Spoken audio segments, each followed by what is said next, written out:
जय हिंद साथियों, कैसे हैं आप लोग। आशा करते हैं मस्त होंगे। तो चलिए आज हम आप लोगों के लिए बिहार SI2 एग्जाम 2 के लिए साइंस के 30 प्रश्नों का सेट लेकर उपस्थित हो चुके हैं। इस सेट में यदि आप अपना हाजिरी लगाते हैं, यानी एक बार एग्जाम में जाने से पहले आप इसके पूरा अच्छा तरह से अध्ययन कर लेते हैं, तो आप लोगों को एग्जाम का पैटर्न के बारे में पता चल जाएगा। आजकल एग्जाम के बारे में इसी टाइप का प्रश्न पूछा जा रहा है दोस्तों। चलिए, इसमें ऐसे ऐसे प्रश्न हम लिए हैं, बहुत अच्छे अच्छे प्रश्न लेकर आप लोगों के सामने आए हैं। चलिए, टाइम को देखते हुए हम अपने मंजिल की ओर चलते हैं। देखिए, पहला प्रश्न क्या बोला है। यदि किसी लोलक को एक ऐसे उपग्रह पर ले जाया जाए, अब पृथ्वी के चारों ओर चक्कर लगा रहा है, तो उसके आवर्त काल पर क्या प्रभाव पड़ेगा। आवर्त काल शून्य हो जाएगा, आवर्त काल घट जाएगा, कि आवर्त काल अनंत रहेगा, कि आवर्त काल अपरिवर्तित हो जाएगा। चलिए टिक लगाइए। प्रश्न संख्या 1 का टिक लगाइए आप लोग। क्या हो जाएगा आवर्त काल।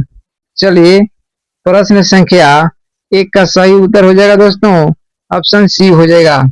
क्या हो जाएगा, ऑप्शन सी हो जाएगा, यानी आवर्त काल अनंत हो जाएगा। चलिए देखते हैं प्रश्न संख्या 2। देखिए इसमें क्या बोला है। एक बाल्टी में तैरते हुए बर्फ का टुकड़ा जब पूरी तरह पिघल जाता है, तो बाल्टी में पानी के स्तर पर क्या प्रभाव पड़ेगा दोस्तों।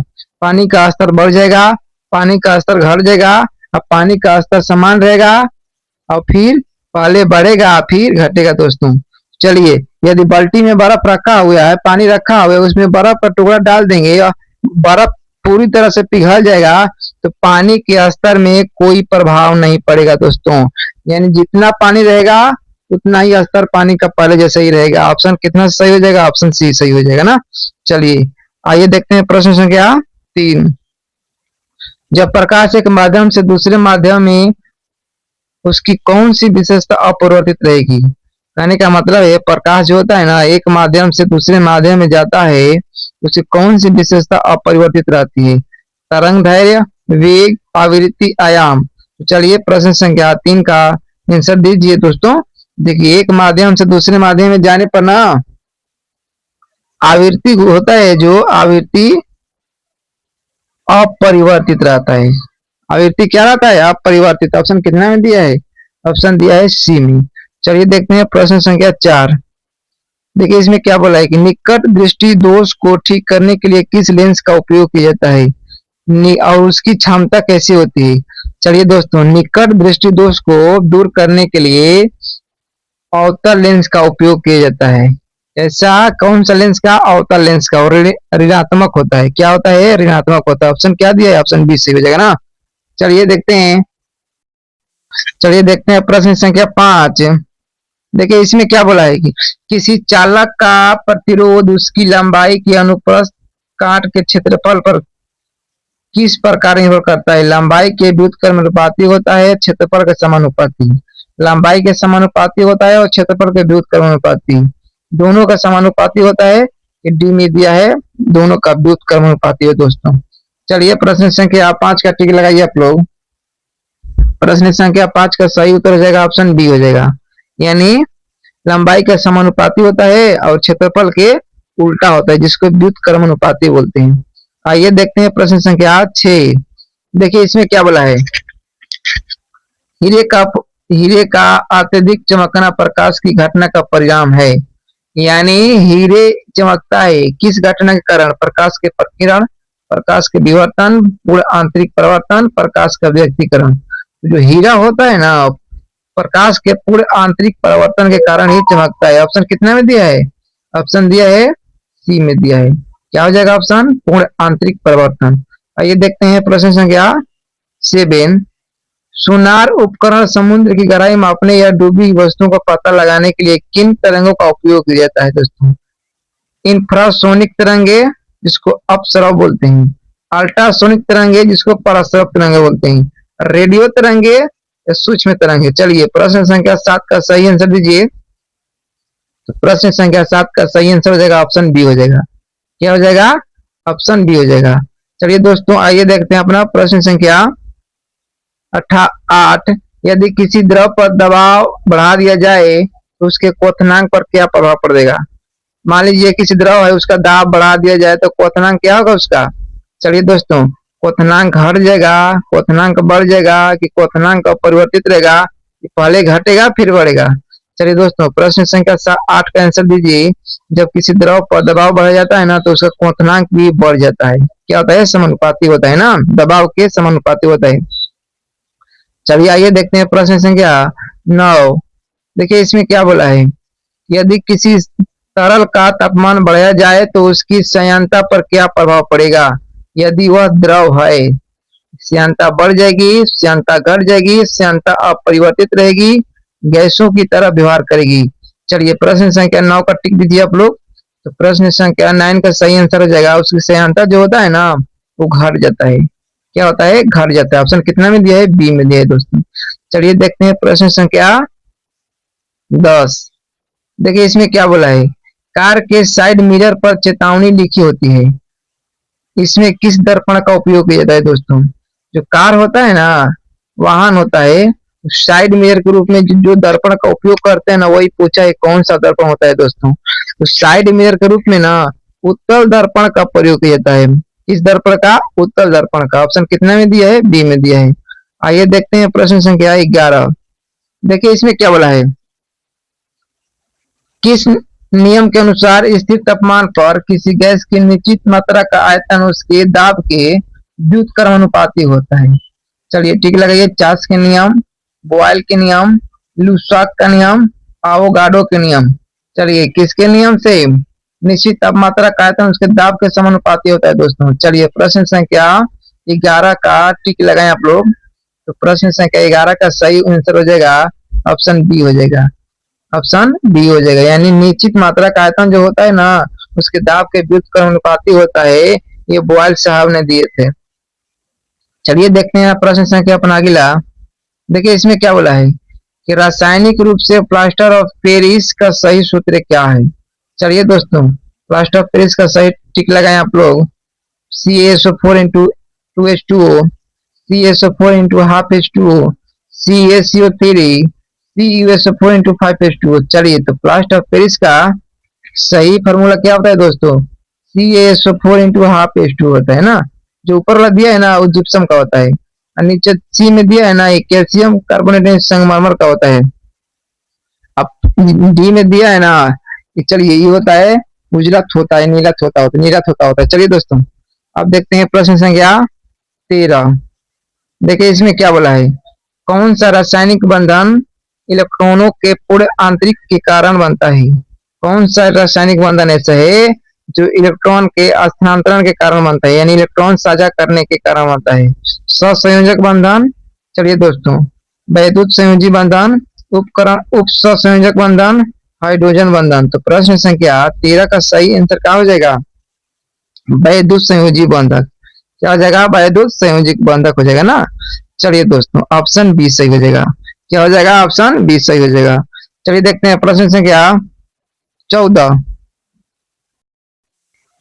देखिए इसमें क्या बोला है कि जर्मन सिल्वर मिश्र धातु में निम्नलिखित में से कौन सा तत्व बिल्कुल नहीं पाया जाता है? तांबा, जस्ता, निकेल, चांदी। चलिए प्रश्न संख्या 14 का सही आंसर दीजिए। तो जर्मन सिल्वर में ना चांदी नहीं पाया जाता है। क्या नहीं पाया जाता है? चांदी। ऑप्शन कितना सही हो जाएगा? डी सही हो जाएगा। चलिए देखते हैं प्रश्न संख्या 15। देखिए इसमें क्या बोला है, परमाणु रिएक्टर में कौन सा पदार्थ एक अच्छा मंदक और शीतलक दोनों के रूप में उपयोग किया जाता है? साधारण जल, भारी जल, लिक्विड सोडियम ग्रेफाइट। जो जो होता है शीतलक रूप में उपयोग किया जाता है ना वो होता है D2, जिसको भारी जल बोलते हैं। क्या बोलते हैं इसको? भारी जल बोलते हैं। चलिए देखते हैं प्रश्न संख्या 16। देखिए इसमें क्या बोला है, प्रकृति के सबसे कठोर पदार्थ हीरा में कार्बन परमाणु का संकरण क्या होता है? चलिए दोस्तों बहुत जबरदस्त प्रश्न है। चलिए वहीं सब लोग जानते हैं कि प्रकृति में सबसे कठोर पदार्थ हीरा होता है, लेकिन हीरा यहाँ वो नहीं पूछा सबसे कठोर पदार्थ, यहाँ पूछा है ना कि उसका संकरण क्या होता है। Sp होता है कि Sp स्क्वायर होता है कि Spq होता है कि DSp स्क्वायर होता है दोस्तों। चलिए प्रश्न संख्या 16 का सही आंसर दीजिए। तो प्रश्न संख्या 16 का सही आंसर हो जाएगा, जो इसका संकरण होता है ना हीरा में Sp3 होता है। क्या होता है? Sp3 होता है। चलिए आइए देखते हैं प्रश्न संख्या 17। देखिए इसमें क्या बोला है। महानगरों में तीखी धूप के कारण बनने वाला प्रकाश रासायनिक धुंध मुख्य रूप से किनके बीच क्रिया से बनता है। कहने का मतलब है कभी कभी शीत शीत वर्षा ऋतु में नहीं, शीत ऋतु में कभी कभी धुंध पड़ता है बहुत ज्यादा, स्मोक जिसको बोलते हैं। वही बोलता है ना किसके मिश्रण से बनता है, कौन कौन से उसमें क्रिया होती है। कार्बन डाइऑक्साइड और वाष्प। बी में दिया है नाइट्रोजन के ऑक्साइड और वाष्पिक कार्बनिक यौगिक। चलिए दोस्तों, चलिए देखिए क्या होता है, टिक लगाइए आप लोग। क्लोरोफ्लोरोकार्बन और ऑक्सीजन, सल्फर डाइऑक्साइड और ओजोन। चलिए प्रश्न संख्या 17 का टिक लगाइए आप लोग। तो प्रश्न संख्या 17 का सही आंसर हो जाएगा ऑप्शन बी हो जाएगा। क्या हो जाएगा? ऑप्शन बी, यानी नाइट्रोजन के ऑक्साइड और वाष्पशील कार्बनिक यौगिक के मिश्रण से ही धुंध का निर्माण होता है दोस्तों ना। आइए देखते हैं प्रश्न संख्या 18। देखिए इसमें क्या बोला है कि कांसा मिश्र धातु में तांबे के साथ मुख्य रूप से कौन सी धातु मिलाई जाती है। कांसा जिसको ब्रॉन्ज बोलते हैं, उसी के साथ में कौन सी मिश्र धातु मिलाई जाती है। जस्ता, टीन, लेड, अल्मोनियम। चलिए प्रश्न संख्या 18 का सही आंसर दीजिए। प्रश्न संख्या 18 के सही आंसर जगह टीना मिला जाता है। क्या मिला जाता है इसमें? टीना मिला जाता है ना। आइए देखते हैं प्रश्न संख्या 19। देखिए इसमें क्या बोला है। कौन सा अम्ल आंखों की सुरक्षित सफाई के लिए हल्के एंटीसेप्टिक के रूप में उपयोग किया जाता है। ऑक्जेलिक अम्ल, नाइट्रिक अम्ल, बोरिक अम्ल, साइट्रिक अम्ल। चलिए दोस्तों प्रश्न संख्या 19 का आंसर दीजिए आप लोग सब। चलिए ठीक लगाइए।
चलिए प्रश्न संख्या 29 देखते हैं। किस अनुवांशिक विकार को शाही बीमारी कहा जाता है क्योंकि यह महारानी विक्टोरिया के वंशज से फैला था? बड़ंदता, haemophilia, brown syndrome, sickle cell anaemia. चलिए दोस्तों प्रश्न संख्या 29 का सटीक आंसर दीजिए आप लोग। तो प्रश्न संख्या 29 का सही आंसर हो जाएगा हीमोफीलिया। क्या होता है? हीमोफीलिया एक ऐसी बीमारी है जो विक्टोरिया के महारानी से वंशज से फैला है। इसी बीमारी को शाही बीमारी के नाम से जाना जाता है। आइए देखते हैं प्रश्न संख्या 30 यानी आज का हमारा अंतिम प्रश्न है दोस्तों। मानव शरीर में ग्लूकोज के अधिशेष हिस्से को यकृत में ग्लाइकोजन के रूप में संचित करने की प्रक्रिया को क्या कहते हैं? Glycolysis, glycogenesis, gluconeogenesis, glycogenolysis. चलिए प्रश्न संख्या 30 का सही आंसर दीजिए। तो प्रश्न संख्या 30 का सही आंसर हो जाएगा दोस्तों ऑप्शन बी सही हो जाएगा, यानी ग्लाइकोजेनेसिस। क्या हो जाएगा? ग्लाइकोजेनेसिस। चलिए आज का हमारा सुपर 30 प्रश्न खत्म होता है। मिलते हैं आप लोगों से नेक्स्ट वीडियो में।